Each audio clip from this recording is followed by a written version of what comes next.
to the Age of Fission radio show with your host, Lonnie Clark. We stand together and accept that we now live in a world transformed by Fukushima. From 8 a.m. to 9 a.m. Pacific Standard Time here on UCY.TV radio. We relentlessly engage every ear that listens. We expose and confront the complete lack of accountability for the nuclear industry.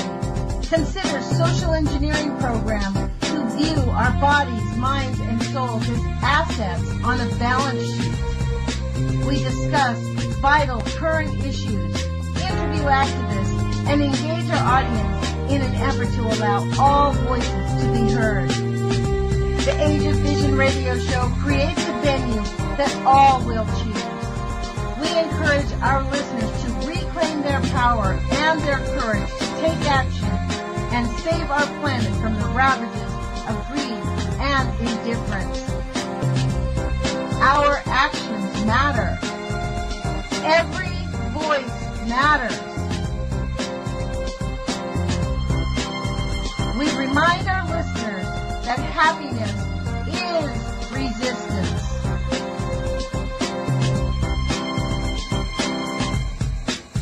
Love is greater than fear.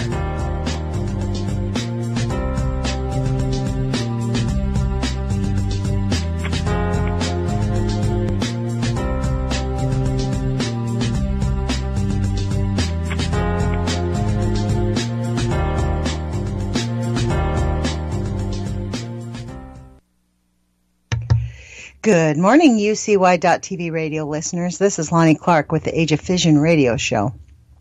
Today is April 3rd, 2018. The year is flying by. We are here again sharing this information with you and talking to you about issues that nobody else talks about, which is the nuclear taboo. I put up a YouTube video yesterday about something that's been on my mind, and lately I have not been making a lot of YouTube videos.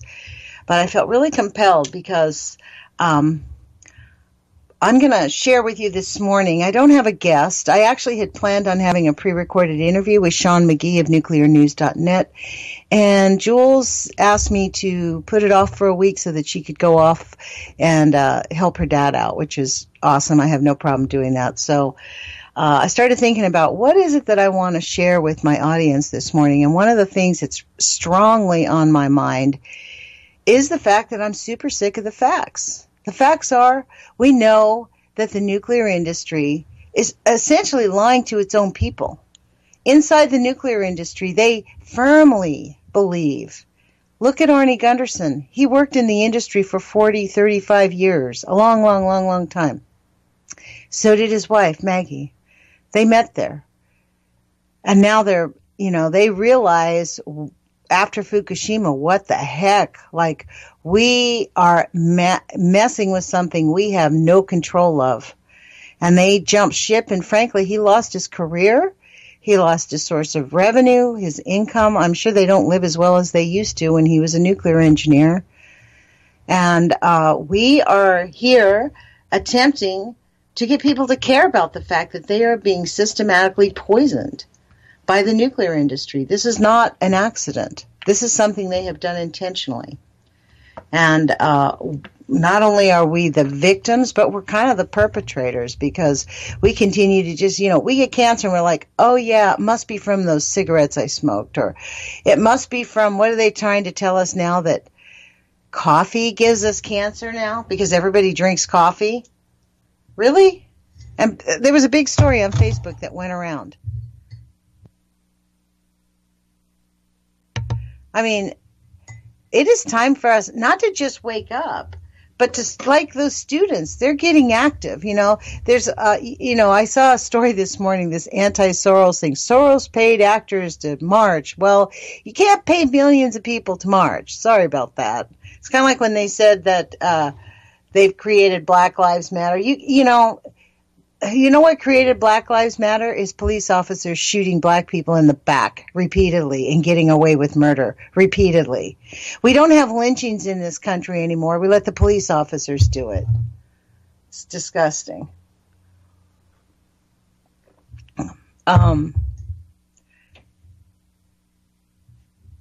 I did want to share with you something. I'm going to move from this idea because this is where we really, literally are. We know exactly how harmful it is. Thanks to Chris Busby, who posted this article up on Facebook. It says, it's a scientific journal. An unexpected finding, younger fathers have a higher risk of offspring with chromosomal aneuploidies. I guess that means anomalies or, something like that. Chromosomal aneuploidies. How's about we do this? That is so outrageous. And we're sitting here pretending like, oh, we still need more studies. We need to find out more studies. We have to have more studies. I was actually shocked to listen to Libby Halevi's show this last week. I actually listened to it twice. I think the man's name was Bixby. Let me see if I can find it very quickly. He was from 3 Mile Island. 3 Mile Island. I think it's called alert.com. I don't think it was a 3mileislandalert.com. TMIA. Yes. And these are the people that actually are the ones who are the activists in 3 Mile Island. And frankly, it reminded me, here these people have been engaged in this since this accident happened a long time ago. And he said that one of the reactors is just not cleaned up. It's sitting there dormant, but it's not cleaned up. They have done nothing with it. And why have they done nothing with it? Because it's too radioactive. Just like they can't do jack about Fukushima. They have no idea how to stop the nuclear reaction going on at Fukushima. Period. That's the answer. No idea. None. Zero. Just like 3 Mile Island. Just like this. I'm at the Facebook page. This is what prompted me yesterday when Joel said, that she was going to be out. Could I go live? And I thought, what do I really want to talk about? I want to talk about our fellow Americans living in St. Louis, living and dying by the nuclear sword. The people in St. Louis are still dying from the nuclear sword. And we are saying nothing about it. Most people that I talk to don't even know about it. There is a huge nuclear burning dump site. Well, let's start where it started. Coldwater Creek. Just the facts, please. If any of you want to get educated on this, please do go watch. There are documentaries that are on Netflix and they are on Amazon. The First Secret City by C.D. Stelzer. And Angela Carrick, I think is her name. These are the two producers. And then The Safe Side of the Fence. So let me see if I can pull that up. Because these are two documentaries. I don't want to say the guy's last name wrong. I remember his first name, so hold on. Let me find his name. Yes, because I interviewed him, so I know his name is Tony, but that's what I remember about his name. But this is amazingly difficult topic with people excuse me, I'm sort of biting my words here because I'm looking for Tony's name. Tony West, that's his name. Now it comes back to me. Tony West, these people all grew up there. They have all facing exposure. And I would suggest that people go to the Facebook page. And I know that a lot of people hate Facebook, but it's the one place where you can, this is in fact what caused it. These people from Coldwater Creek, they decided January 16th, 2014, they put up a survey that said, want to add yourself or your loved ones to the health log? Please use the Survey Monkey here, Coldwater Creek Illness Multi-Case Survey. We are collecting information about an unusual cluster of serious illnesses among people who have lived in North St. Louis County. So if any of you out there have lived in North St. Louis County, please find this page and put your information there. Because this information is what the EPA used to determine that, yeah, this is actually a really serious, urgent site, that we got to deal with it. There have been families living near, in fact, they still live near Coldwater Creek. I mean, the government spent, I think, I was told that the government spent like 15, 18 years clearing out the 200,000 tons of uranium that was secretly buried there during the Manhattan Project. And they are much happier now that it's all gone. They want full remediation. In one person's house, she had over 300 counts per minute in her house. That was like just a couple years ago when they really started testing. After this health survey, after they got the EPA to like, hey, you got a serious problem here. So they started actually going around, and now they do regularly have community meetings. So we have the Coldwater Creek issue, which was the original site, right, in St. Louis. And then typical to the nuclear industry's twisted mentality, and I'm going to refrain from swearing, even though the swear words I have to stutter because I have never seen such intentional disregard for human health in all my life. Somehow they illegally sold 50, 60,000 tons of this uranium that was being moved out to another company, a landfill company, where they buried it in like a fuse wrap site with the waste from some other mega corporations. I think it was Bechtel or Northrop or something like that. And the waste management company did not follow their own best practices. So what happened was those mega chemicals from all these major polluters, which were intentionally put there because that's where they were supposed to put it, it caught fire. And then it has been moving towards the radioactivity. Now, the government's position is that it has not caught the radioactivity. I don't think that they're testing for that.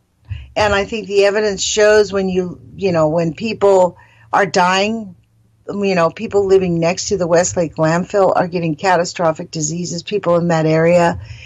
There is, although I did argue with the health physicist in St. Louis that a lot of that could be caused by that chemical contamination, which is probably true. This is the thing.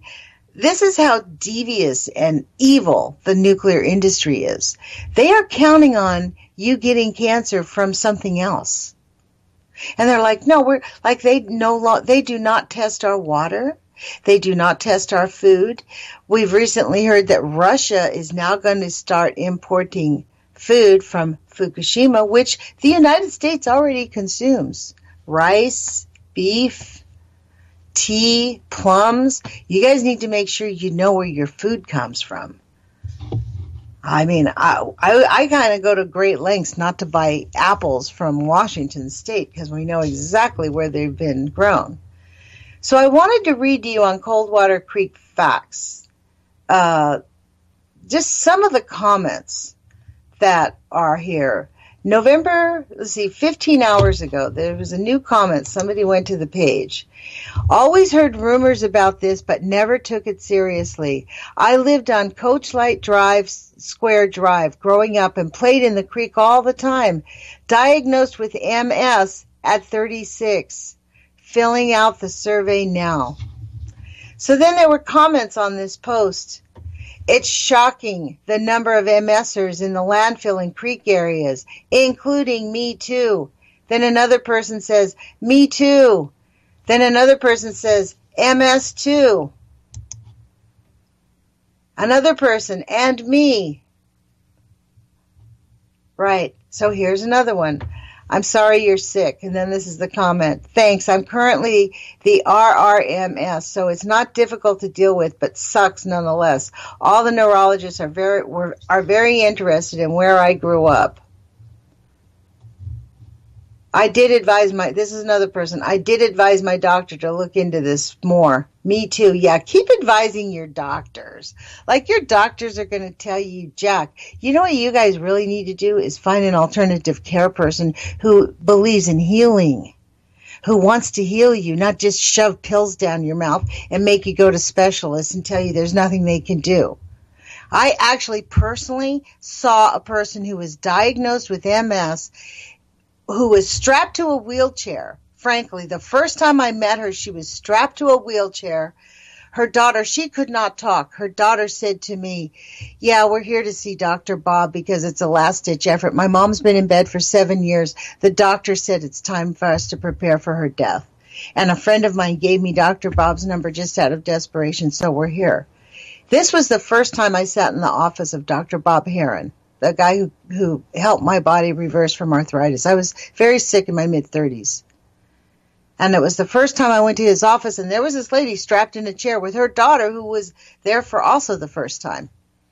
And we both commiserated, and I'm like, yeah, I've got really severe arthritis. I've had early onset arthritis since I was about 21, and it's gotten really bad. I'm just a physical mess. I said, but my friend paid for this visit, and I don't want to be here because I think this is a bunch of hooey. And the lady next to me, the daughter, because the mom wasn't talking, the daughter said, yeah, well, we've just decided to give it one last chance. So I went in and saw Dr. Bob, and boom, sure enough, it felt like voodoo. He starts tapping on my head and asks me a bunch of questions about my dreams and aspirations. I'm like, oh, I'm rolling my eyes. He could see the disgust in my face. He kind of laughed at me. He's like, that's all right. You don't have to believe this works. Because my friend Chuck had paid for the visit, so it wasn't like I was invested in the visit. And he said, well, I think we should see you in 4 days. So I humored him. He said 5 days. And I humored him, and I said, okay, no problem. So I made the appointment and went home, and on day 4, I had a very remarkable manifestation of well-being. I had some pretty severe medical issues that, I woke up one morning and it was gone. I'm like, wow, maybe I'll keep that appointment, right? So I started seeing Dr. Bob. I had very severe arthritis, couldn't even raise my arms above my head. My fingers were swollen. I could function. I was high functioning. I had a lot of energy. I was young. But I had alopecia, big blots of hair missing, feminine problems. I had all kinds of menstrual cycle problems. 4 days later, that fixed. So I kept going, and in less than 2 years, all of the symptoms were reversed. I was healthy, so to speak. And it was in near the end. 2 years later, I was mostly good. I still had some issues with my left hand, I think it was. So I was still seeing him. I was getting regular treatments. I was only going about once a month. Dr. Bob had gotten his own office because when I first met him, he was working in a big firm, a big chiropractic firm, basically. So this was his new office. He had broken away, and he was going to get his own firm. And me and Sterling, my daughter, go into the office. And there's this lady rolling in with this woman with color in her skin, sitting up in a wheelchair, not strapped up, holding herself. And me and the woman recognized each other. And I'm like, I can't believe you're here. She's like, you know what? We can't believe we're here. We've been seeing Dr. Bob 3 times a week, ever since the first day. My mom, she can't totally walk, but she can walk across the room when we come here to visit. She does therapeutic walking with Dr. Bob. So he literally did reverse her MS. Her skin color was good. So there is healing. These comments here, this makes me so sad that people just go, yeah, I'm going to die. Because you know what? There are things that the AMA is suppressing, and the pharmaceutical companies are suppressing, cures and ways to live well that people can easily do, and known treatments that are not expensive that actually heal you. Wow. It's almost as if this big, you could just see this round table of all these oligarchs, just sitting around saying, well, we won't tell them about this, and we won't let them have this cure, and we're going to poison their food, and we'll make them have to take drugs. No wonder we're so gaslit. It actually feels like this was an intentional assault. Like I said to Thomas Ackerman a few years ago, World War II never ended. We are living in the Manhattan Project secrecy to this day. Back to Coldwater Creeks, just the facts. March 31st. I'm so upset. I was eating and my 2 bottom teeth just chipped in half. I had to swallow the chipped teeth because they were no longer in my mouth. Is anyone having problems with their teeth? These are comments that are on the top page of Coldwater Creek. Just the facts, please. That one thing had 30 responses. I've already had about 20 of my teeth pulled before radiation in 2015, so I only have a few teeth left. I have to chew the front of my teeth. I asked my doctor about dentures, blah, blah. This is horrible. Your teeth fall out when you get contaminated with radioactive contamination. So there are 30 people here commenting. I mean, at what point, folks, do we start to say enough is enough? I mean, I don't think those young students need to capture that phrase. Enough is enough. Let's expand it beyond gun control.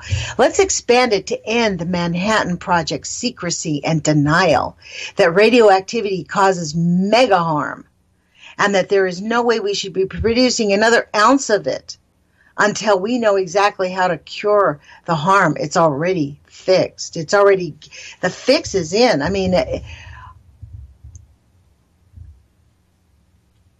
I'm actually really grateful for this radio show so that I have an outlet to discuss this. Because I go to work, I'm just an American. I go to work, I help taxpayers, I dedicate my life to being kind and good to people.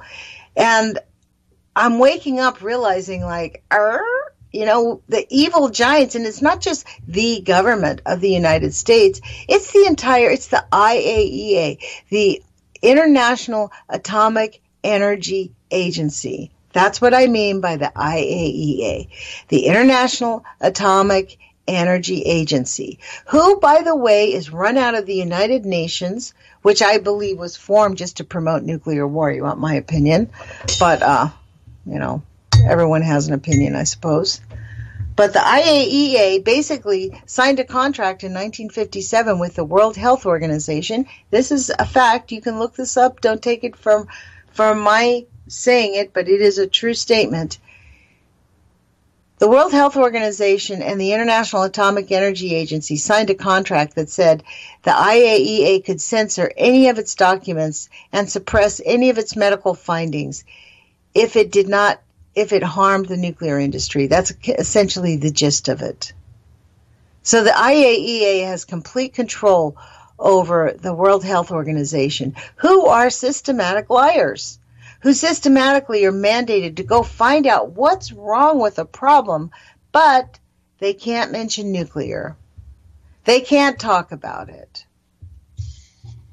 which is why 3 Mile Island is still such a complete wreck. Let's look at the health studies of 3 Mile Island Alert. Let's see, have they done health studies? Atomic radiation is more harmful to women. We know that too. And NIRS has released a new paper that shows that exposure to radiation or radioactive contamination, let's just say that, causes 50% greater incidence of cancer, wow, and 50% greater rate of death from cancer among women compared to the same radiation dose level to men. We have known that children are much more susceptible to the effects of radiation than adults. Now we know that women are more susceptible than men. We knew that before, folks. We knew that before. John Goffman and Arthur Tamplin unequivocally proved this in the late 50s. Yet the world's radiation standards are determined using a, quote, reference man, unquote, as the guide for assessing radiation risk. You know what else is interesting about that? In all the studies with nuclear radioactivity, contamination, and exposure, if those studies are done on an animal, they are not allowed to be compared figuratively to human beings as they are in pharmaceutical studies or medical studies or other types of studies where they compare, they test all our, like the stuff. Like I know I went into a contact lens plant one time, and I'm a contact lens wearer, actually, right? So I use those products. I was mortified at the torture that those animals were enduring. They basically stick them in these. They have animals that they basically have no regard for their emotions, their feelings, their physical pain. They basically just pin them down on a table, maybe anesthetize them, torture them, and see how these chemicals react to their body. And then the poor animals, die to death. It was the most disgusting thing I'd seen. In those cases, they can say, okay, if it's bad on the animals, it's bad for humans, right? But with nuclear contamination, the International Atomic Energy Agency prevents that same analogy. They say you cannot compare it. I mean, we are living in the Manhattan Project, folks. The people of St. Louis are still living and breathing the Manhattan Project. It is beyond comprehension. I wonder what happened at this. March 6, 2018. There was over 1,000 people in attendance at the EPA public hearing meeting to demand. They showed up. Listen to what these people. It makes my heart cry to read this. Humans of Westlake Landfill, March 8th, 10:14 p.m. EPA comment meeting, March 6, 2018. I am so very grateful to the 1,000+ in attendance and the over 80 speakers that showed up to demand and or support the best possible cleanup for the community. Our choir of voices can no longer be denied or ignored. You can watch the full meeting here, and then they go on to thank people in the community, and I do not know if these people want to have acknowledgement on the air. But I will say this because Jesse Koenig said that he would interview with me sometime in the future soon. Thank you to Jesse Koenig from STL Rad Waste Action Team for live streaming. So that's who did this. The comment period on the proposed remedy for Westlake has been extended until April 23rd. You can submit your written comments online as follows, and then there's a link, and you can make your comments. And I would suggest everybody go to this page, the Humans of Westlake Landfill. Click on that link and make your comments known that it is our obligation to protect our fellow Americans, that it is our obligation to protect the Missouri River and the Mississippi River, and for this nuclear nightmare to end, for World War II to be over. The United States government is conducting World War II in our own lands. I said this to Thomas Ackern about 2 years ago. I feel like the Nazis infiltrated the United States government, and we have been conducting war on our own country for a long time. And as Heidi Lambert highlighted in our last interview, the United States really was the only country that bombed its own people. All the other nations, when they bombed, they went everywhere else. The United States just blasted the Native American lands, blasted it, without regard to what it's going to do to our future. It is just beyond comprehension that we have stayed silent. And you know why we stayed silent? I'm a perfect example. I grew up out in L.A. I passed the San Onofre nuclear power plant at least 100 times. Never in my wildest dreams did I know it was a nuclear power plant. I thought it was an observatory because that's what it looks like from the freeway. It's this round dome, and it's set in the sand. And I thought, wow, that's pretty cool to put an observatory underground like that so that the ocean can't knock it off. That is where my brain went. I know you're laughing. Well, it is 8:30 in the morning. We're entitled to laugh also. Yes, and I think that there are probably lots of people like me who have just no clue, completely clueless how detrimental their environment is to them. And that, my friends, is exactly what the overlords are counting on. They're counting on us not knowing until it's too late. We're having our big Scooby-Doo moment right now. We're all like, they're what? Say what? People have what? Like people in St. Louis, like what? I mean, I know it is shocking to comprehend this. Can you imagine living there? Understanding why your 10-year-old child got cancer after they've been buried and gone? And going, holy moly, it's the house we moved into. I mean, that is what people in St. Louis have had to deal with for quite a while. Because this is not something that's just popped up. It's only because of the brilliant minds from Coldwater Creek where they put up this survey in 2014. I mean, in 2011, they started to really get together and put it up. So then by 2014, they put up this thing. And 2011, the way the Coldwater Creek thing came about was these were old friends that were accomplished people, grew up in Coldwater Creek, had all moved away and were reconnecting on Facebook and started chit-chatting and realized they all had like these weird diseases. Like they were all really sick with weird stuff like medical conditions, severe medical conditions. And a few of them were doctors and physicists and things like that, like very educated scientific people. And their logical, educated brains went, this is too unusual. You know, so they started looking together, and then they formed this this is why they say, just the facts, please. Because they're scientific types, right? They don't want us, like hysterical people like me, to go, oh my God, it's causing everybody to get sick. They want to know for sure, which I can respect because that's the only thing. Although this is the hard part.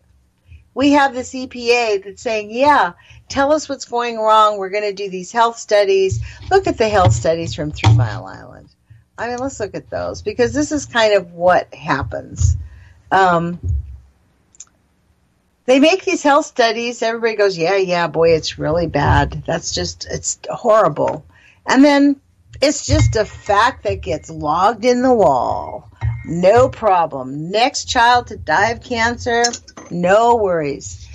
So just like that story, unexpected. This is not this is the kind of thing that just sends me right off the cliff of being a hysterical consumer of information. Because it is not unexpected. All of these things were found out in the 50s and 60s. And then once John Goffman and Arthur Tamplin would not change their story, and Linus Pauling, they would not change their stories on the findings that they had. They were mocked and drummed out of the nuclear industry. And they are discredited. I actually had a student from the U of O who's a science person planning on going up to Corvallis to study with the nuclear gang up there tell me that John Goffman's work has all been discredited. It's all a bunch of hooey, that has been disproven. I'm like, that is so not true. But that's what she's being told in her classes. That's old information. So now we do these studies over and over and over again. Oh yeah, unexpected findings. Unexpectedly, children in Fukushima are all getting thyroid cancer. Wonder why. Let's look at the health studies from 3 Mile Island, because that is history, 79 to 2005. So let's see. On March 30th, 1979, Governor Richard Thornborough recommended an evacuation for preschool children and pregnant women living within 3 miles of 3 Mile Island. Data collected since the meltdown clearly demonstrate a significant nexus between radiation exposure and adverse health impacts to women and children. Again, that just makes my head explode. We knew this before the accident. We didn't need study after study after study. There's a long list. Oh my goodness. Okay, let's just go through these bullet points really quick. It's 8:34. We have a wee bit of time left. 1979 to 88. category health surveys began and involved 250 residents living around 3 Mile Island. This field research documented increased cancer incidences and mortalities in the population pockets by the exposed by radioactive plumes. Increased cancer incidences and mortalities. 1982, the American Journal of Public Health reported, during the first 2 quarters of 1978, the neonatal mortality rate within a 10-mile radius of 3 Mile Island was 8.6 and 7.6 per 1,000 live births, respectively. During the first quarter of 79, following the startup of Incident-Prone Unit 2, the rate jumped to, guess what? Wow. During the first quarter of 1979, following the startup of Accident-Prone Unit 2, the rate jumped up to 17.2, then increased to 19.3 in the quarter following at the incident at TMI, and returned to 7.8 and 9.3 respectively in the last 2 quarters of 79. Next bullet point. Penn State professor Winston Richards reported infant mortality for Dauphin County, while averaged in 1978, became significantly above average in 1980. I'm having a hard time reading this. This just makes me spit nails. This is just a long laundry list. I'm going to force myself to read this so we can hear this. So maybe it will inspire you to demand from, I don't know who we're going to demand it from. That's the thing. These people are completely lawless. They have no regard for human health, no regard for government regulation, no regard for anything. They have complete, absolute power, and they know it. That's the part that really makes me spit nails. 1984, the first voluntary community health study was undertaken by a group of local residents trained by Marjorie Amott. This is kind of like what they're having to do at the Coldwater Creeks. They had to undertake their own health studies. That study found a 600% cancer rate increase for the 3 locations on the west shore of TMI directly in the plume's pathway. The data were independently verified by experts from the TMI Public Health Fund. 600% cancer rate, folks. 1984. 79 to 84. Now, in Libby Halevi's radio show, that guy said that you couldn't get cancer within the first 5 years. See, this is another thing about the IAEA. A lot of the background comes, like a lot of their standards, right, comes from the IAEA and the World Health Organization. When Chernobyl happened, they did not allow the doctors to go into Chernobyl. Just like here, they did not allow the doctors to go into TMI. They are not, did you see this? This is the first voluntary community health study. The first voluntary community health study was undertaken by a group of, they do not test. 1984. Accident was 1979. It took them 5 years. 1985, Jane Lee surveyed 409 families living in a housing development 5 miles from TMI. Lee documented 23 cancer deaths, 45 cancer incidences, 53 benign tumors, 31 miscarriages, stillbirths, and deformities, and 204 cases of respiratory problems. Wow. And I wonder how many cancers, if we went back to that same housing development and talked to all those same peoples, if we followed up, how much cancer incidence would there be now? The Manhattan Project lives. We need a song for that. The Manhattan Project lives, man. Because that's what it is. I mean, they're talking about, we're going to have World War III. Well, we haven't finished World War II. Because the United States government has been literally assaulting its own people since the nuclear bombing testings happened. By 1985, TMI's owners and builders have paid for more than $14 million for out-of-court settlements for personal injury lawsuits, including $12.25 million paid to 280 plaintiffs in the Orphans court cases, the orphans court cases. I guess that's its own deal. There's a long list of this. It's all the same. This is just, let's go to 2002. Let's skip down to the very bottom. This was Eric Epstein, chairman, 3 Mile Island Alert. That's who that was on her show. Eric Epstein. He was fabulous, actually. It was really a kudos to you, Libby Halevi, for that interview, because anyone that wants to find out about 3 Mile Island and understand the really just the hassle, the life-changing hassle that goes on when you're exposed to nuclear contamination. It doesn't just stop after 2, 3, 4, or 5 years. It's your whole life. You spend your entire life attempting to get justice. Thyroid cancer, 1995 to 2002. Dr. Roger Levine, Chief Division of Otolaryngology. I do not know how to say this. Otolnarngology. Otolaryngology, head, back, and neck surgery. Pinnacle Health System in Harrisburg and Clinical Associate Professor of Surgery, Penn State College of Medicine. Findings. In reviewing state health data, Levine found more thyroid cancer cases than expected in York County for every year except between 1995 and 2002. One plausible reason could be people were exposed to radiation during the 3 Mile Island accident. Could be. Could be. Could be that cause of cancer is because you got exposed to something that causes cancer. I don't know about you guys, but I am super sick of the facts. What we need is medical justice.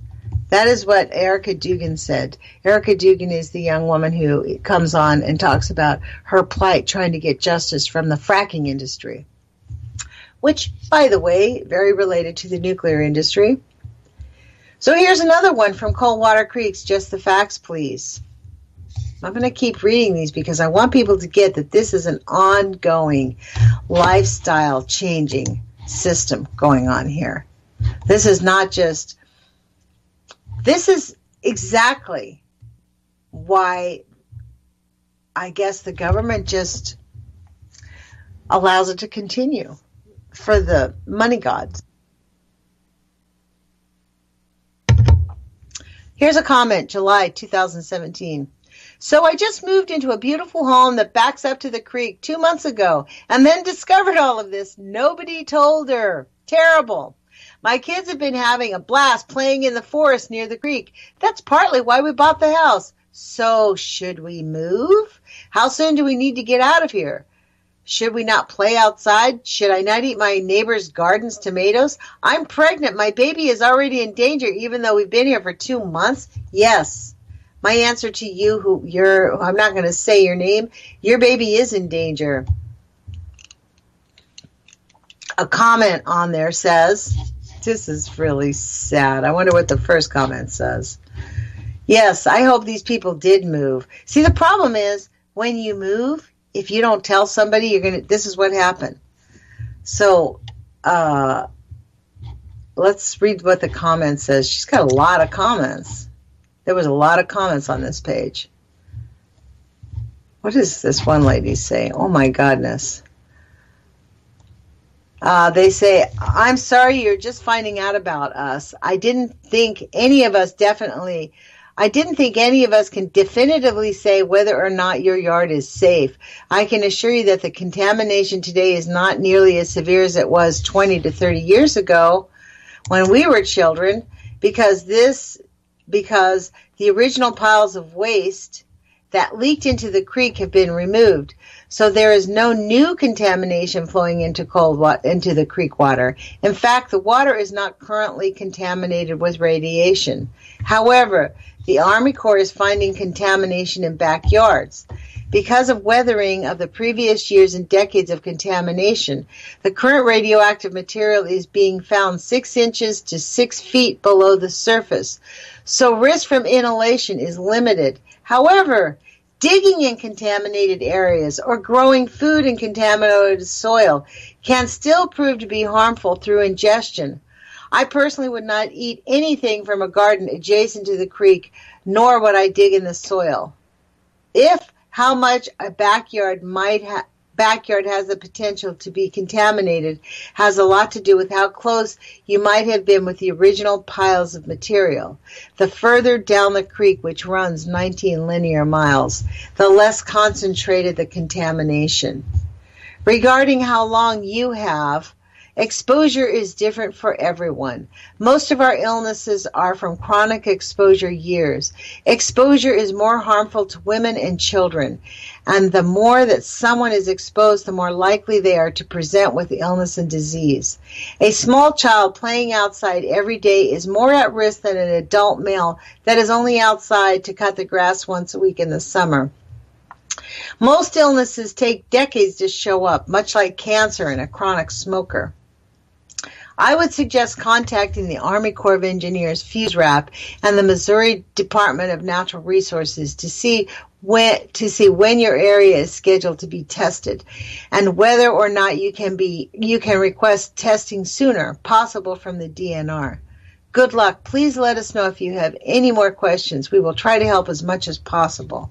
Who wrote that? I think that is Kim Thone Vizentine. She is the administrator of this page. P.S. Just as an FYI, regardless of the radioactive elements, Coldwater Creek has a long history of chemical pollution and bacteria, such as E. coli. The creek is not safe or clean, nor has it ever been. Even if there was no Manhattan Project waste, I would still advise you to keep your kids out of the water. This is much safer to say as an adult. My parents warned us of the same thing, but as children, we didn't listen. And then they started talking about why the homeowner didn't tell them. Well, it's pretty obvious why the homeowner didn't tell them, right? I mean, that presents a really interesting philosophical question. You've discovered that you are living in a radioactive contaminated zone that you had no control over. You had a house. The government came and put all this radioactivity right there. They spent 20 years cleaning it up, and you're like, okay, I feel like I can sell this house because the government says there's no radioactivity in the creek right now. Do you have an obligation to tell that person that this had been going on for 20 years? I mean, also about the chemicals. It's kind of like what happened to me in Redondo Beach, right? It's the same thing. We were never told. I left Redondo Beach, California, because the last 2 years I was there, every time I went in the water, I got sick. My feet burned. And as it turns out, the EPA knew there was a polluter 2 towns around the bend, around the cove, actually. It was like a big cove around. It was about a 10-mile hike, you know. But, and they knew for 15 years that they were dumping these chemicals that presented all of the symptoms that I was showing up every time I went into the water. Itchy feet, I would get a cold, I would get sick. It really caused a lot of congestion. They watched it for 15 years before they told them to stop. They wrote a study and said, yeah, we've been watching you do this. We've determined that's unhealthy. This is how they work. This is what I mean. The chemical, John Goffman very clearly defined this. He didn't just identify the radioactivity and just the nuclear industry. By the end of his career, when they were forcing him out the door, he was writing books talking about radioactivity is probably the worst, most egregious crime because we know it causes harm. But the chemicals, like the chemical industry, they all lie. There is zero regard for the effects of human life or for our environment for the sake of money, so that they get their little bits of money. And who are they? They are the people who are the professionals. This is why Kevin Blanch is so upset with Artie Gunderson, because for 40 years or 30 years he worked in the industry. And then when Fukushima happened, he was not actually very outspoken at first. It took him about 1.5 years to go, oh dear, this is really bad. And when that happens, when a professional refuses to speak out, people feel betrayed. And frankly, I feel betrayed. I feel betrayed by all of the nuclear scientists. Because Catherine Higley, right here at Oregon State University, wrote a scientific paper a few years ago claiming that there is no more radioactivity from Fukushima than in a banana because a banana has cesium in it. Are you kidding me? That's just so outrageous. This is the kind of scientific hooey that we're having to live with. Because if people knew how severe this was, we would shut it down in a heartbeat. In a heartbeat. Or maybe we wouldn't. Maybe some people would say, well, that's worth the risk. But my question is, who makes that decision for me? Who made this decision for these people in St. Louis? They do not have the right to say your family's going to get cancer so we can do this experimentation. We have the right to life, liberty, and the pursuit of happiness in this country, and nuclear contamination takes that away from us. It is our obligation to stand up and demand our rights back, which is why I'm on the radio a couple times a week, because I feel very strongly about this. I mean, I may not have any power, but I'm going to freaking go down swinging. Which, you know, the fact is they're going to mow us all down. It's pretty evident. In fact, I think, you know, they're planning something pretty big. I used to tell my friend Ed Oz I did not think that we would get to the 2018 elections without some type of a nuclear explosion. And I think we're headed in that direction because they want it for several reasons. They need to have an excuse as to why there's so much radioactive contamination everywhere. If we have some type of a nuclear confrontation, they'll go, oh man, now we have all this cancer. It's not from the nuclear industry. It's from coffee. That's what they tried to tell us yesterday. It's from coffee. The cyanide in the coffee, that's what they were saying. So we have the Westlake landfill, and the Westlake landfill is an entirely different area of this contaminated zone because, as Kim said, they spent many years cleaning it up. And then they have this. They have, gee whiz. I'm going to give you a quote from Helen Caldecott that's posted on the Humans of Westlake Landfill. This kind of succinctly puts it in a little statement. The radioactive contamination in North St. Louis County is worse than most places I've investigated. I'm a pediatrician. Children are extremely sensitive to the toxic and carcinogenic effects of radiation. I can't for the life of me understand why the government hasn't removed this material, especially if there's a fire next to this radioactive waste dump. I personally think that the fire is in the radioactive waste dump, and they cannot stop it. I think that is exactly where it's at. So, we've decided we're going to sacrifice our children. I think that's it. I think that's the determination, right? That we don't have a right to speak up. And this is the other thing. This is another thing that's been on my mind. I talked about this yesterday in my video on YouTube. The anti-nukers that are professionals, the ones who have to go to court and show up in court and be respectable and make all these assertions about the health and have some judge make a determination whether radioactivity has caused the cancer, the deaths, the illnesses, instead of a doctor being given the ability to say, yes, we put this in front of judges to make this determination. And, by the way, it's almost always only about money. Forget the health costs. It's just about the money. But we have these people making these decisions on our behalf on what is reasonable, what is not reasonable. And in the meantime, and they always do almost always side with the nuclear industry. In fact, I'm hoping that I can get Patty Amino back on because the people up in Apollo, where she won the court case for the people in her community for the nuclear contamination that came from a factory from the Manhattan Project. The perpetrators have been in court all these years, and they kind of got something overruled. So that case, 25 years of hard work has just kind of been thrown to the dogs, or that's my interpretation of it. And I hope Patty will come on again and explain all of that stuff that's going on. But do you see the pattern? I see that I've only got 6 minutes left. There is a clear pattern of denial, denial, denial. I mean, it's the Trump method, right? Just deny you did anything. Just completely ignore that you did it. Just do not ever admit it at all. And count on the fact that the people in charge will support you because you've got money. Period. We are living with the Manhattan Project. We are living in the secrecy of the Manhattan Project. I was actually thinking yesterday when I did this video about the Manhattan Project that I should probably watch the Stepford Wives again, because the Stepford Wives to me is kind of the pillar of what they have turned society into. These cookie cutter people, all exactly alike, nobody deviating.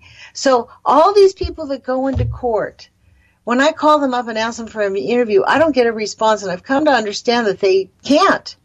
They don't want to be associated with somebody who makes, remarks like I do, because I think the nuclear industry are murderers, period. I think that the nuclear scientists who are denying study after study, this is not an unexpected result. Fathers having a higher risk of offspring with chromosomal aneuploidies.